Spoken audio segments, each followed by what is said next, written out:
పశ్చిమాసియాలో మళ్లీ కమ్ముకుంటున్న యుద్ధమేఘాలు తొలగిపోయే సూచనలు కనిపిస్తున్నాయి. 2 రోజులుగా దాడులు చేసుకుంటున్న అమెరికా, ఇరాన్ వాటికి బ్రేక్ ఇవ్వాలని నిర్ణయించాయి. ఇరు దేశాలు రేపు ఖతార్ వేదికగా చర్చలు జరపాలని నిర్ణయించాయి. హర్మూజ్పై ఇరు దేశాల మధ్య వివాదం నడుస్తోంది. ఈ జలసంధిపై పూర్తిగా తమకు పట్టు ఉండాలని ఇరాన్ వాదిస్తోంది.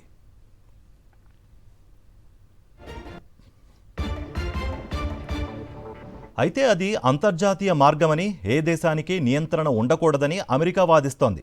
దీనికి తోడు హర్ముజ్లో ఒమెన్ తీరానికి దగ్గరగా కొత్త రవాణా మార్గాన్ని అమెరికా నౌకాదళం మరింత విస్తరించేందుకు ప్రయత్నించడంపై ఇరాన్ రగిలిపోతోంది.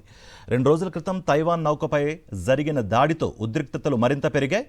ఇరాన్ తీరుపై మండిపడ్డ అమెరికా మరోసారి టెహ్రాన్పై దాడులు చేసింది. ఇరాన్కు నరకం చూపిస్తామని ట్రంప్ వార్నింగ్ కూడా ఇచ్చారు. మరిన్ని అప్డేట్స్ కోసం ఛానల్ను సబ్స్క్రైబ్ చేయండి. నోటిఫికేషన్స్ కోసం బెల్ ఐకాన్ పై క్లిక్ చేయండి.